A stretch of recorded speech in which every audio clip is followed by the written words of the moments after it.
Hello everyone, today we're going to look at route matrices that involve multiple steps. So last lesson we learned that if you square a one-step matrix, which means multiply by itself, you end up with a two-step matrix. Now you can use this method to check to see if your two-step route matrix was correct by just squaring the one step. What's really cool is this method can be used for any number of steps, including like 3-step, 4-step, or 5-step route matrices. Let me show you what I mean. So if you look at this question here, it says a one-step matrix for the following diagram has been provided. Using a calculator, identify how many 4-step routes exist from A to B. So in this question over here on the left, we've got this one-step route matrix. We've been asked to find the 4-step route matrix and then how many paths go from A to B. So the first thing I would do is grab my calculator, I'd type in the one-step route matrix and then put it to the power of 4. The reason I'm doing to the power of 4 is because there are 4 steps I want to do in my route matrix. So however many steps you want, make that your power. So if you type that on your calculator, it should spit out this answer here. And this is the number of steps between the different nodes. So if I make the answer a little bigger over here, the number of steps from A to A is 10 if you have to take 4 paths. So it's a really useful tool to just use your calculator to get the answer. So this particular question I'm trying to work out is how many 4-step routes exist from A to B. So starting at A and ending at B, we can see there are 21 ways you can get from A to B by taking 4 steps. And we should clearly state that as our answer. So there's 21 4-step routes from A to B.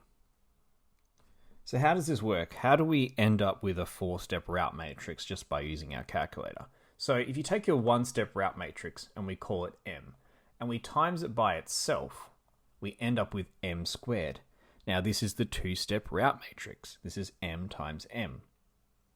If we take our answer, which was M squared, and we times it by M again, we're going to end up with M cubed. And this is the 3-step route matrix. M times M times M.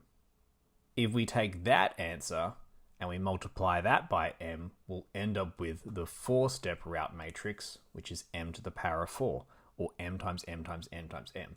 And this is the answer we had before. So all our calculator is doing is taking our one-step route matrix and multiplying it by itself again and again and again for however many steps you want. And you can do this to find the number of steps in any route matrix, regardless of how big it is, if you just stick to this method. Okay, here's a question for you to try. Calculate how many 3-step routes exist from C to B. So if you could pause the video and give it a go, that'd be great.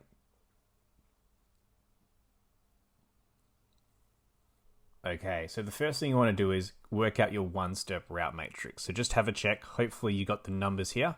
If these numbers match what you've got, that means you've got the one-step route matrix right.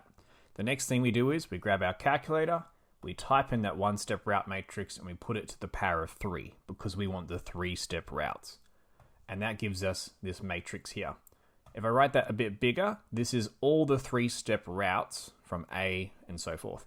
So we want to find how many routes go from C to B. So starting at C, ending at B, looks like it's 16. So there are 16 3-step routes from C to B. It's very unlikely they'd ask you to list all 16 routes. That's not a normal question, but as long as you can get that one-step route right and then use your calculator to work out the 2-step or 3-step, you should be all good. Okay, thank you so much for watching. Hopefully that makes sense. If there's any questions you have, just please let me know in the comments below. Have an awesome day.